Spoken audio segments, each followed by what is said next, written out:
Mesdames et messieurs, bonsoir. Content de vous voir donc toutes et tous.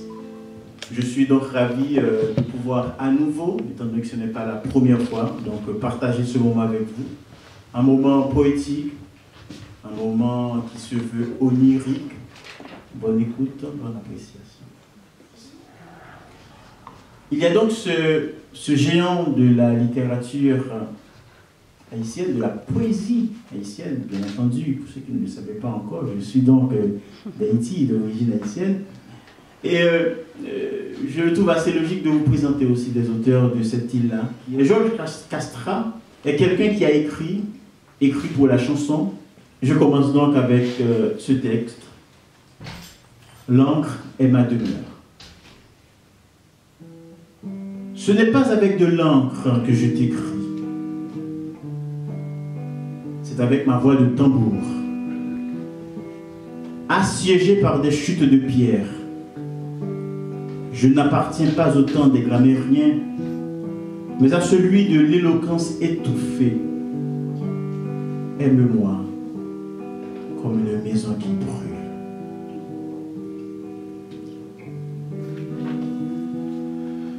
Nous parlions tout à l'heure de la nuit. Et vous le savez tous, Paris est une ville qui révèle encore plus toute sa beauté et magnificence la nuit. C'est calme. C'est peut-être, par certains endroits apaisant. Mais pour revenir à la nuit, j'ai envie de dire que si parfois on dit « Ah, je n'ai pas fermé l'œil de la nuit », je le prends dans l'autre sens, pas parce qu'on n'a pas dormi, mais je me dis, mais d'où on tient que la nuit a un œil? Ben, je vais plus loin pour dire que je pense que, oui, il y a un regard. La nuit a son propre regard. Et qu'on peut y plonger ses yeux. Le regard de la nuit. Je plonge souvent mes yeux dans le regard de la nuit. Je n'y vois que de l'ombre. Aux petites heures, en pleine nuit, à un réveil passager, en douceur ou en sursaut, et je regarde la voûte étoilée, ou le vide sombre sans écho. On peut lui poser toutes les questions qu'on veut, et les réponses arrivent en fonction de son état d'esprit. En hauteur, on voit bien la nuit qui enchaîne cette montagne toute noire, avec des poches lumineuses de résistance scintillantes et éparpillées.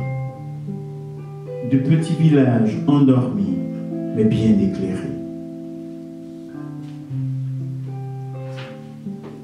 Parfois, la nuit peut se révéler être un prétexte pour faire de superbes rencontres. Que dis-je? De sublimes rencontres.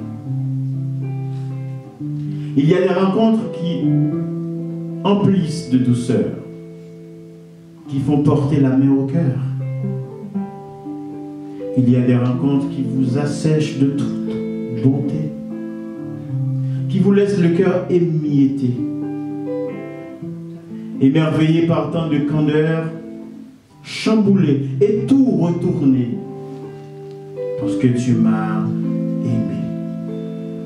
Cette note vocale que je cherche et retrouve sur d'autres lèvres, ce parfum doux et léger, comme une brise en été que j'exhale et savoure à chaque instant.